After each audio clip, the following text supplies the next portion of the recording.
nosso amor. Louvado seja o nome do nosso Senhor e Salvador Jesus Cristo por estarmos juntos nessa manhã de segunda-feira, hoje dia 3 de agosto. Estamos virando mais uma página do nosso calendário, iniciando este mês e esta semana, mais uma vez, trazendo a palavra de Deus para o seu coração. Dentro de instantes, teremos a oportunidade de ouvir o nosso irmão presbítero Genildo. Ele estará trazendo um estudo muito importante sobre a carta de Paulo aos Coríntios. Você também ouvirá ainda o pastor Robson em curiosidades bíblicas, trazendo mais uma reflexão para a nossa edificação. Portanto, continue conosco. Deus tem uma bênção para a sua vida, para a sua família e para o seu coração. Mas antes, eu quero deixá-los com o conjunto Embaixadores de Sião, louvando a Deus.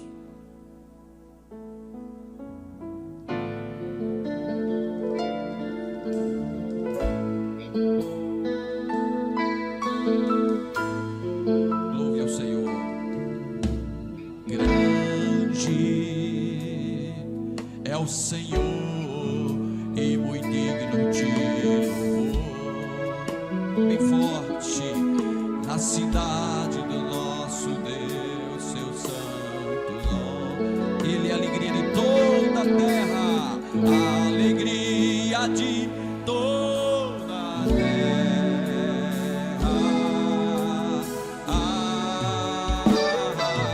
Grande é o Senhor em quem nós temos a vitória e que nos ajuda contra o inimigo. Por isso diante dele nos prostramos essa noite. Por isso diante dele nos prostramos. Prostre-se todos ante sua presença nessa noite. Queremos o seu nome engrandecer e agradecer-te por sua obra em nossas vidas. Confiamos em seu infinito amor, pois só tu és o Deus eterno sobre toda a terra. Quero ouvir você dizendo isso novamente. Grande é o Senhor. É o Senhor, muito digno de louvor ao Senhor, a cidade do nosso Deus, seu santo nome. Ele é a alegria de toda a terra, a alegria de toda a terra.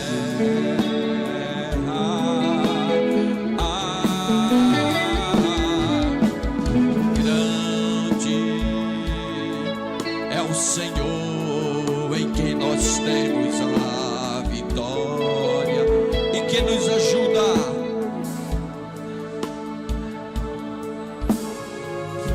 Por isso diante dele nos prostramos nessa noite, de dele nos prostramos.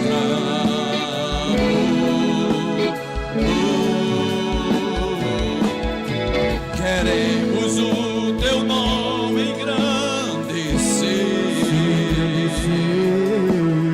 e te agradecer-te por tua obra em nossas vidas. Confiamos em teu infinito amor, pois só tu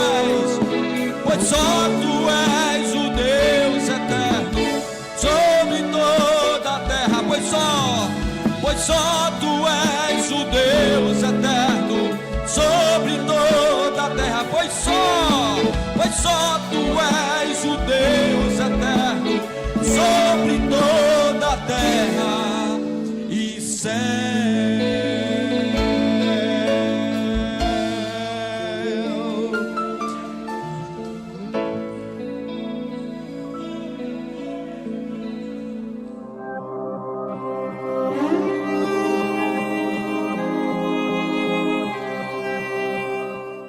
Nós estamos na cidade de Sardes, no sítio arqueológico, na Ásia Menor, a atual Turquia.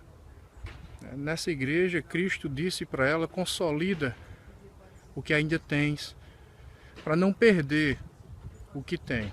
Essa era uma cidade, uma região rica em ouro, em prata, e que as pessoas valorizavam muito esse bem material. Mas aí Cristo traz a mensagem de que isso não é de fato o valor real da vida, do sentido da nossa existência. Então a mensagem é que a igreja deveria consolidar aquilo que realmente é importante, aquilo que realmente é valioso. Além disso, Cristo diz para essa igreja que viria como ladrão. Essa era uma cidade que valorizava demais a sua segurança e por isso se tornou orgulhosa. E por conta disso, por conta desse orgulho, ela não observou que nos seus muros existiam frestas. E essas frestas foram utilizadas pelos exércitos inimigos para invadir essa cidade. E de fato a cidade foi tomada a assalto à noite por 2 vezes por conta dessa falta de vigilância. Então Cristo utiliza esse exemplo histórico e real, para que a igreja tomasse como uma verdade espiritual. Então consolide o que você ainda tem. Observe quais são as brechas que você tem dado.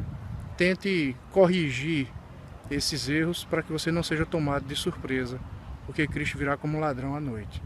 Que Deus te abençoe, rica e abundantemente.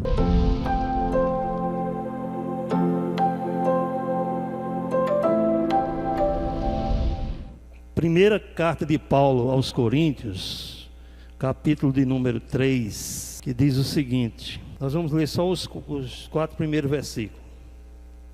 Diz assim: eu, porém, irmãos, não vos pude falar como a espirituais, e sim como a carnais, como a crianças em Cristo. Leite vos dei a beber, não vos dei alimento sólido, porque ainda não podíeis suportá-lo. Nem ainda agora podeis, porque ainda sois carnais. Porquanto, havendo entre vós ciúmes e contendas, não é assim que sois carnais e andais segundo o homem?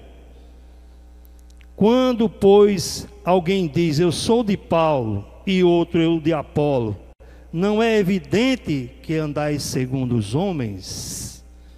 Amém, irmãos? Irmãos, eu queria chamar a atenção logo no início desse texto, o apóstolo Paulo, quando ele diz assim: eu, porém, irmãos.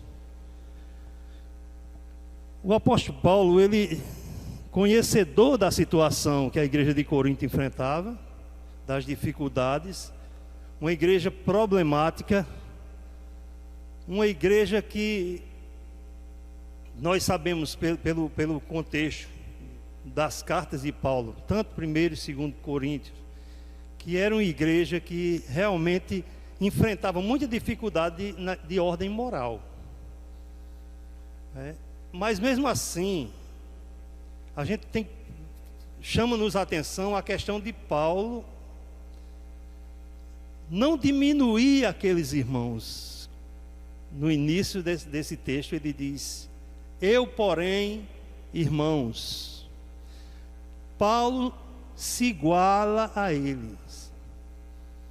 Agora, irmãos, quem é Paulo? Um erudito, um homem letrado, um homem que conhecia a fundo a filosofia, aprofundado em filosofia, um homem que conhecia a fundo a religião judaica, a ponto de dizer que entre os jovens da idade dele, ele sobressaía nos jovens, no conhecimento da lei judaica. Então Paulo era um homem conhecedor de muitas coisas. Mas a gente vai ver no decorrer dessa a submissão de Paulo, irmãos. A submissão dele em relação, por amor ao Evangelho, em relação à igreja de Corinto. Paulo não se exaltou porque tinha conhecimento. Pelo contrário, ele se humilhou, a ponto, como ele vai dizer no texto, de esvaziar-se de si. para poder ganhar aqueles irmãos. A igreja de Corinto era constituída praticamente de pessoas simples. Apesar da cidade ser uma cidade grega, uma cidade muito movimentada, uma cidade onde era próximo a 2 portos, e ali a cidade era muito cheia de movimento, tinha muita gente que vinha de fora, comerciante, e a cidade, o fluxo de gente na cidade era grande. E o grego, eles tinham, por natureza em si, a questão de exaltar quem falava bem, quem tinha boa oratória, né? Isso era um resquício da cidade, da cidade de Corinto, na Grécia. Tanto a cidade de Atenas, que a gente conhece, aquela cidade que Paulo chegou no Areópago e fez o discurso lá e tinha vários deuses. A cidade de Corinto também era dessa forma, e também tinha vários deuses ali, templos a deuses. Então, todo aquele pessoal simples que convivia com o dia a dia daquela cidade, tinha sobre si, adquiriu sobre si esses costumes. E eles, como crentes, né, como crentes maduros, aliás, crianças ainda, novinhos na fé, eles ainda não adquirido maturidade para fugir daquelas coisas ainda. Eu comparo muitas vezes com a gente, nos dias de hoje. Por exemplo, uma pessoa se converte, eu tomo até o exemplo da minha pessoa, que vinha do mundão das bebedices, das farras. Então, quando eu me converti, no início da minha conversão, muitas coisas eu não conseguia deixar de uma vez. Ainda tinha algumas práticas mundanas, né? Algumas práticas que não condiziam com um povo cristão. Eu contei aqui uma vez aos irmãos, quando eu entrei aqui na igreja, que eu me sentia, assim que eu entrei, quando eu olhei para a igreja assim, para mim estava todo mundo de branco e eu de preto, todo sujo. A sensação que eu tive é essa. Apesar de eu ter trocado de roupa bem direitinho para ir para a igreja, mas a sensação era de que aquela imaturidade, aquelas coisas mundanas, foi saindo com o tempo, foi crescendo. Eu fui crescendo na fé, fui aprendendo mais da palavra de Deus, e essas coisas foram se esvaindo, saindo da minha vida. Agora, irmãos, se a gente olhando para o texto aqui, Paulo no início, eu queria até ler o elogio que Paulo fazia à igreja de Corinto, o elogio que era pessoas que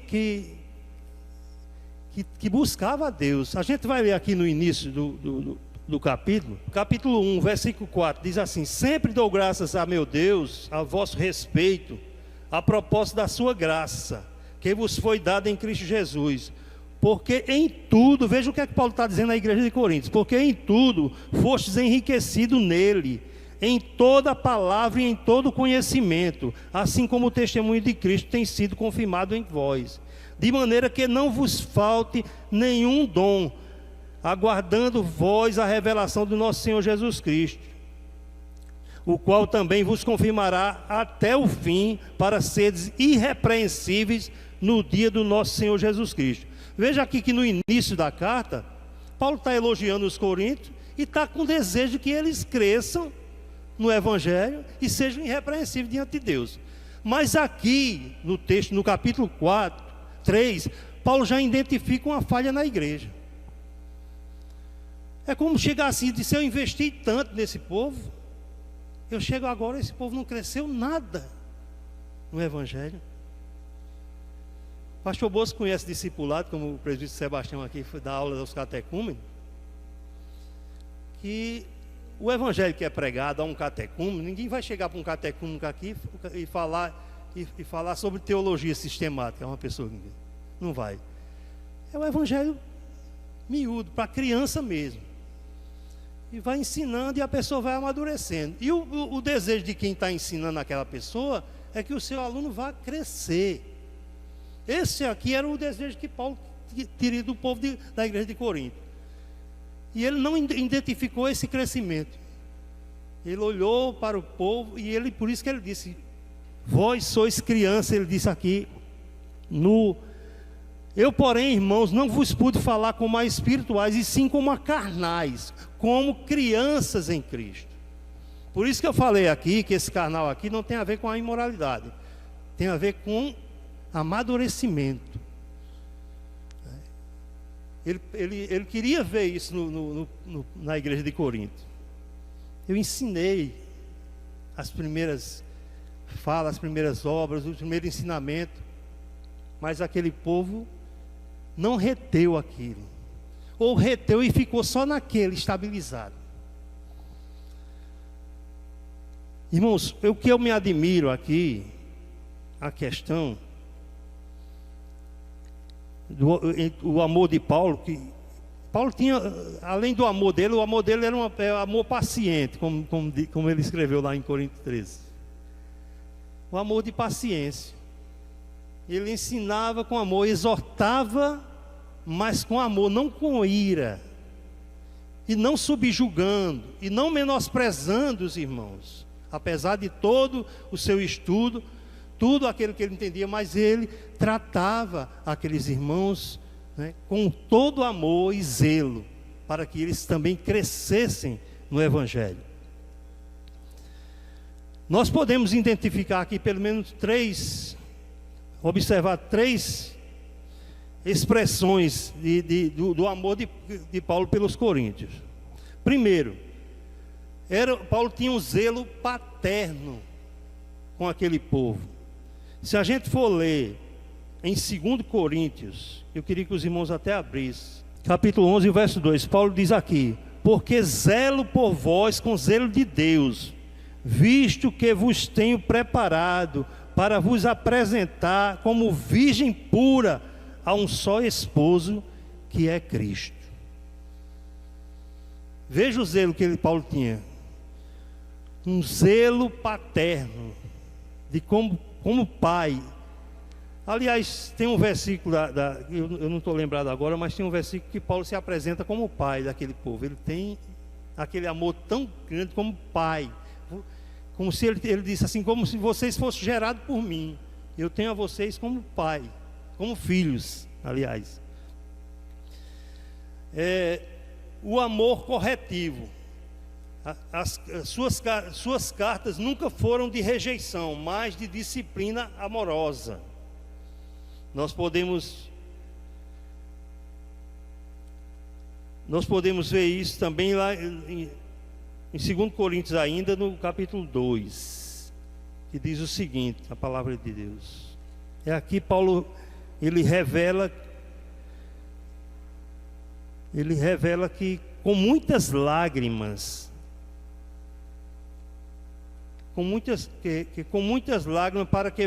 para que não vos entristecesse. Capítulo 2 e o verso 4.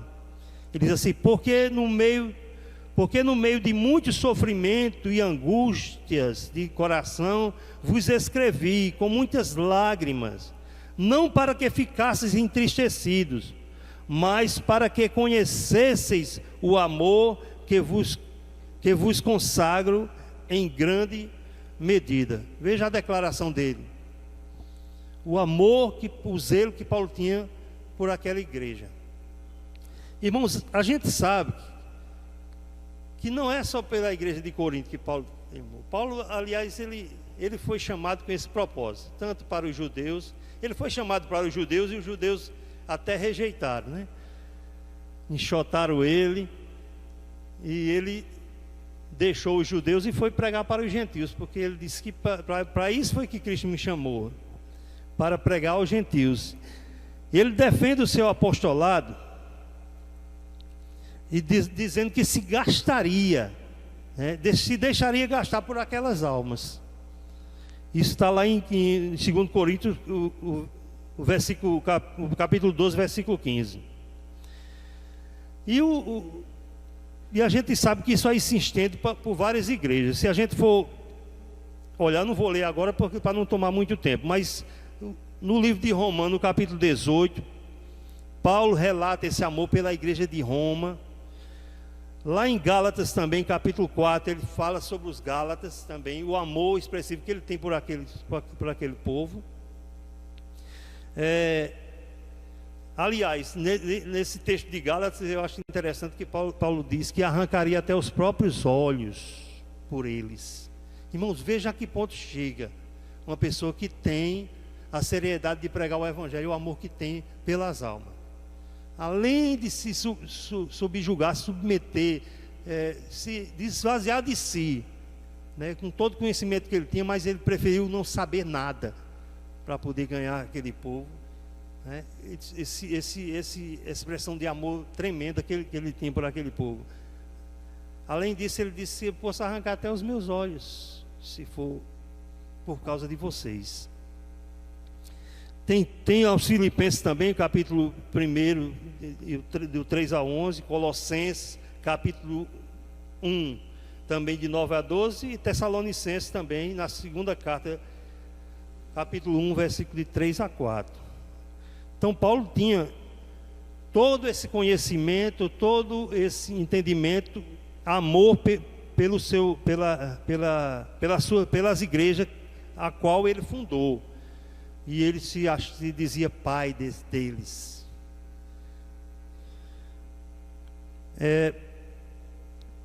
Não menosprezou os crentes, que a gente sabe que ele não teve exaltação nenhuma a respeito do que sabia.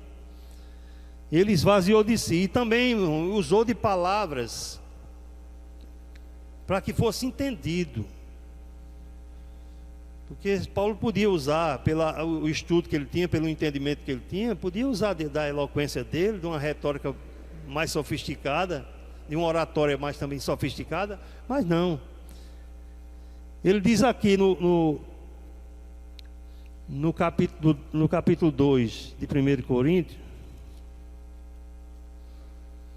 ele diz: eu, irmãos, quando fui ter convosco, anunciando o testemunho de Deus, não o fiz com ostentação de linguagem ou de sabedoria, porque decidi nada saber entre vós, senão a Jesus Cristo e este crucificado. Então o interesse de Paulo não era no que ele entendia, na filosofia, do que ele sabia, diferente de muitos pregadores hoje que a gente vê por aí, que prefere mostrar boa oratória, boa retórica, seus conhecimentos, esbanjar, vomitar conhecimento, e mensagem da cruz, zero. Não vos pude falar como a espirituais, e sim como a carnais. A gente vai partir para outro ponto, a questão da mensagem, né, que Paulo pregou. Paulo fala aos coríntios com severidade, pois eles se mostravam crianças em Cristo por causa da sua incapacidade de crescerem espiritualmente. A linguagem usada pelo apóstolo lembra as palavras escritas pelo autor das epístolas aos Hebreus. Paulo considera maduros os cristãos que, cheios do Espírito Santo, são capazes de exercer a liderança na construção da casa de Deus. Eu queria ler esses versículos de Hebreus 5. Hebreus 5, irmãos, do verso 12 a 14. Vamos ler aqui o que é que diz aqui na palavra. 12 a 14. Diz assim: pois com efeito, quando devias ser mestres, atendendo ao tempo decorrido, tendes novamente a necessidade de alguém que vos ensine de novo quais são os princípios elementares dos oráculos de Deus. Assim vos tornastes como necessitados de leite e não de alimento sólido. Isso aqui o autor aos Hebreus escreveu, e a gente está fazendo um paralelo entre a igreja de Corinto, que eles se tornaram tão crianças na fé, tão imaturos, né, que Paulo, como se Paulo fosse ensinar novamente o evangelho a ele. Será que eu tenho que ensinar as primeiras letras de novo, as primeiras letras a vocês, por causa da vossa imaturidade? Essa era a queixa de Paulo, né, com os coríntios. A gente sabe muito bem que uma criança ela não tem a compreensão que um adulto tem. Existe uma linguagem específica. Quem é professor e dá aula à criança sabe. A irmã Adriana ali também, e as irmãs do departamento infantil. Existe uma linguagem específica para a criança. Não se vai ensinar uma criança uma teologia sofisticada, né? Tem que ser rasteira. Essa era a situação da igreja de Corinto, que Paulo estava dizendo. O desejo de Paulo era ver um crescimento naquela igreja. Mas ele se entristeceu por não achar esse resultado, apesar de todo o esforço que ele fez no início de plantar aquela igreja. Esse leite espiritual que está aqui nesse versículo é uma metáfora dos ensinamentos da palavra. É como se fosse um leite espiritual, os ensinamentos rasteiros do Evangelho. As primeiras letras, como eu falei aqui. Aí eu vos dei leite espiritual, ele disse. Porque não suportava alimento sólido. O que foi que Paulo identificou na igreja, irmãos? Porque a igreja estava imatura e ainda apenas estava com aquele leite espiritual ainda, aquele alimento raso. Paulo viu a imaturidade da igreja e viu acontecendo coisas dentro da igreja de Corinto comparado com as coisas mundanas. E eu digo aos irmãos que na nossa igreja também acontece muitas vezes isso. Pessoas imaturas, que não têm maturidade, porque essa maturidade, ela pode existir, eu creio que a maturidade ela pode existir, vamos dizer, com uma capacidade mental, que a pessoa não tenha essa capacidade mental de adquirir, de se alimentar, adquirir alimento e reter aquilo que ele se alimenta. Mas existe também aquelas pessoas que não estão nem aí para esse alimento. Muitas vezes estão satisfeitas com o que já têm. Como eu disse no início aqui, essa igreja podia estar assim, cheia de gente aqui, com sede de buscar a palavra, de buscar conhecimento, com sede de amadurecer. E essa falta de amadurecimento traz dificuldades para a igreja. Traz dificuldade para a igreja. Porque fica muito meninice dentro da igreja. Qualquer coisa que se disser a um crente, ele já vai se aborrecer com isso, com aquilo. Não tem maturidade. Não adquiriu maturidade. E uma coisa, irmão, se tem uma coisa que a gente tem que aprender com Cristo, essa submissão que Paulo mostrou aqui, e a gente tem que ter essa submissão. E a palavra de Deus nos recomenda, sabe, uma coisa muito interessante e difícil, eu creio, para cada um de nós. Que você tem que olhar para o seu irmão e considerá-lo maior do que você. Não estou falando em termos de você se subjugar e se diminuir, não. Considerá-lo maior, mesmo se você tiver um nível alto de conhecimento, como o apóstolo Paulo fez aos Coríntios. Porque eu fiquei analisando isso. Se você considerar o outro, vamos dizer que eu considero o pastor Bosco maior do que eu, aí o pastor Bosco olha para mim e me considera maior do que ele, a gente está igual. Não é isso, pastor? Eu considero ele maior do que eu e ele me considera maior do que ele. Pronto, a gente está igual, empate. É isso que tem que acontecer. Mas tem muita gente na igreja imaturo, não cresceu espiritualmente, e qualquer coisa ele ofende. Real Bus, 70 anos transportando sonhos e vidas. Com mais de 70 anos de história, a Real Bus é referência no transporte intermunicipal na Paraíba, especialmente na icônica rota João Pessoa-Campina Grande. Desde sua fundação, a empresa tem superado desafios e conectado pessoas, transformando cada viagem em parte de uma rica história de dedicação, segurança e confiança. Vamos ficar devendo a continuidade desta palavra muito importante ministrada pelo presbítero Genildo. Amanhã não perca, portanto. Desejamos a todos um dia abençoado, que todos recebam as bênçãos do Pai, do Filho e do Espírito Santo. E até amanhã, se Deus assim nos permitir.